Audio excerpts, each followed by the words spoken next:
The small town of Blackwood rested in a quiet corner of the world, overshadowed by the looming presence of an old asylum. The asylum had been closed down decades ago, its Gothic architecture casting long, eerie shadows over the town.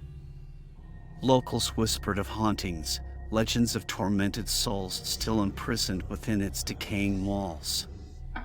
It was a place shrouded in fear, a place that called to those daring enough to explore its malevolent mysteries.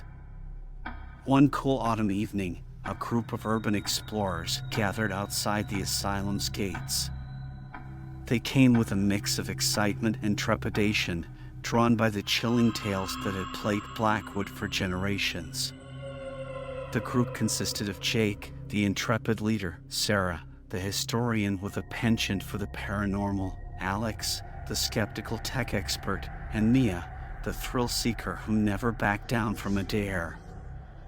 They stood at the threshold of the asylum, a colossal structure of stone and metal, wrapped in an almost palpable silence.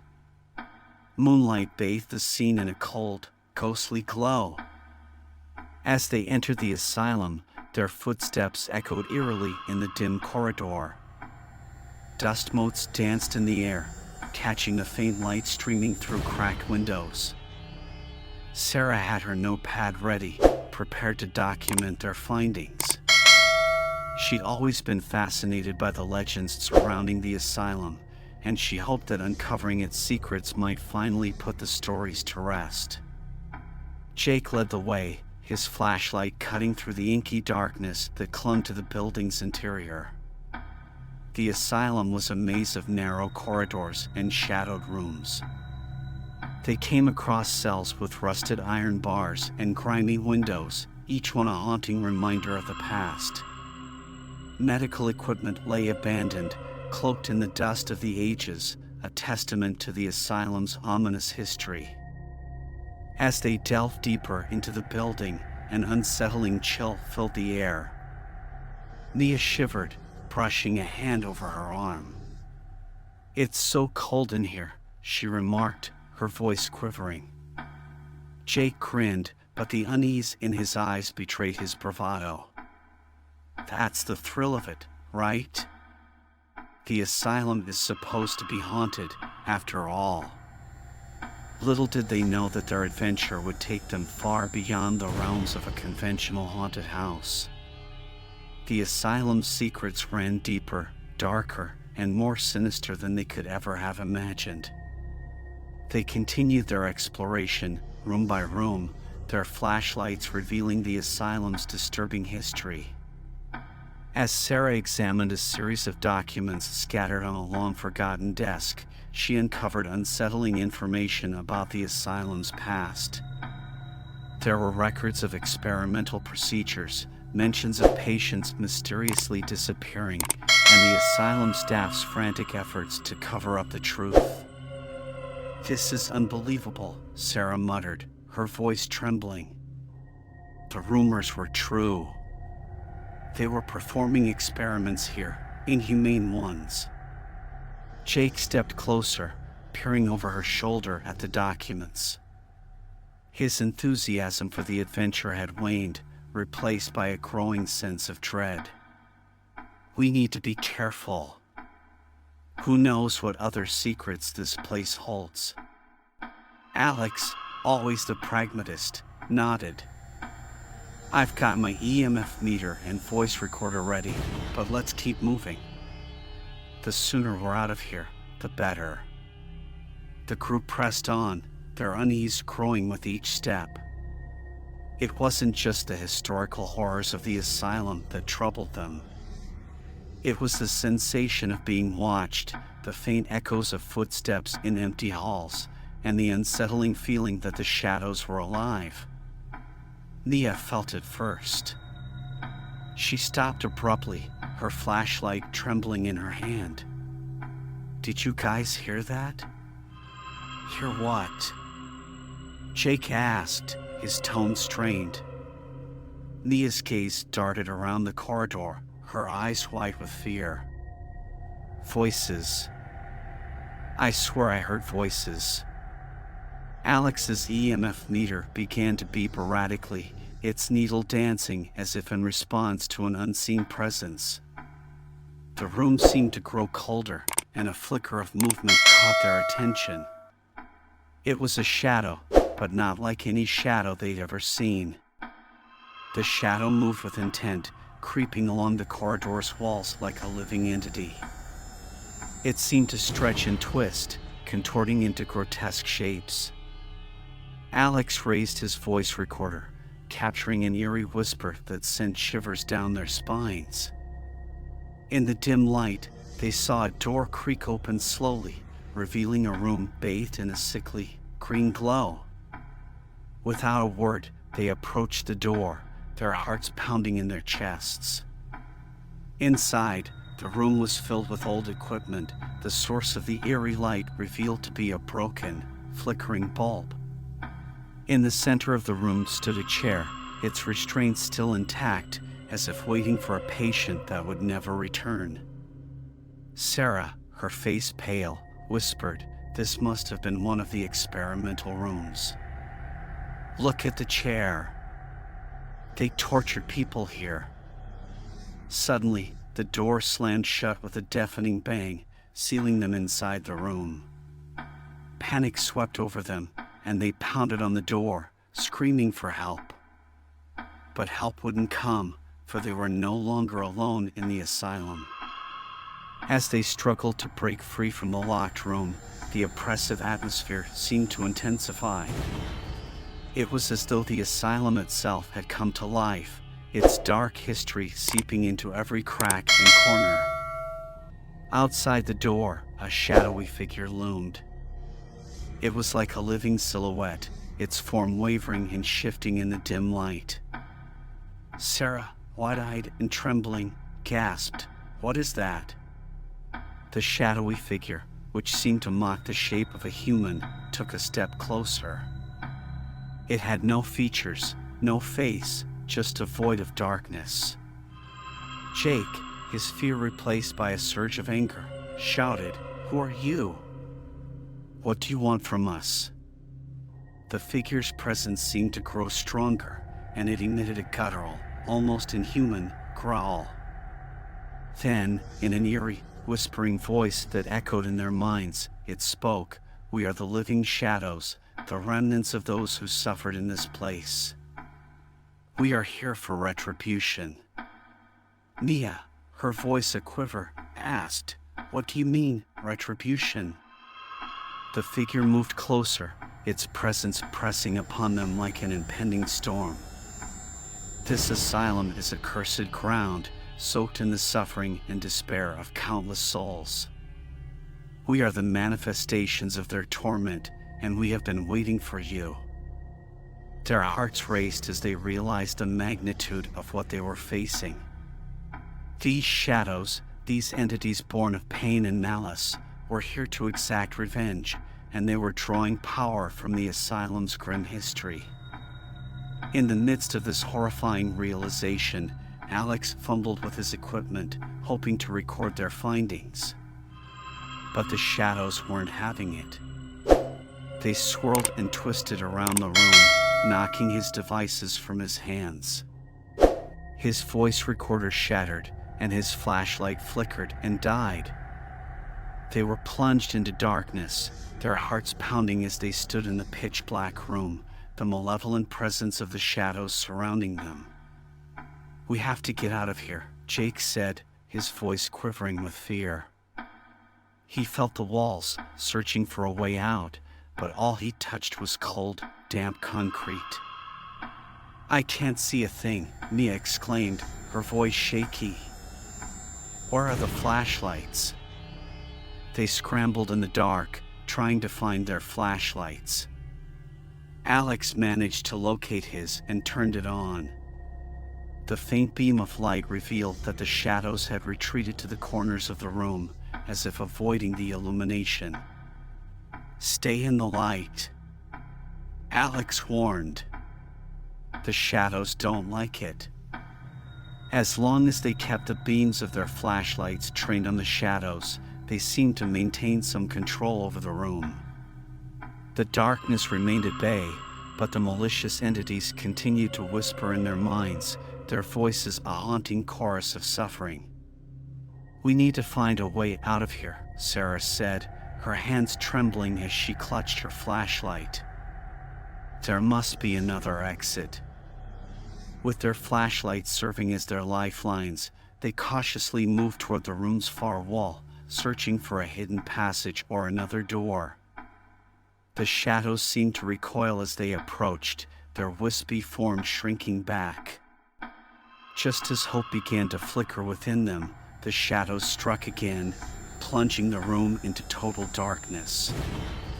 The flashlight sputtered and died, and they were left with nothing but the oppressive weight of the shadows, which had grown more powerful than ever. Unable to see, they huddled together, paralyzed by fear. The shadows surrounded them, encroaching upon their very beings, whispering dreadful secrets from the asylum's dark history. "We have to do something," Alex muttered, his voice full of desperation. "We can't stay here in the dark." But before they could formulate a plan, they heard a new voice, faint but distinctly human, coming from the other side of the room.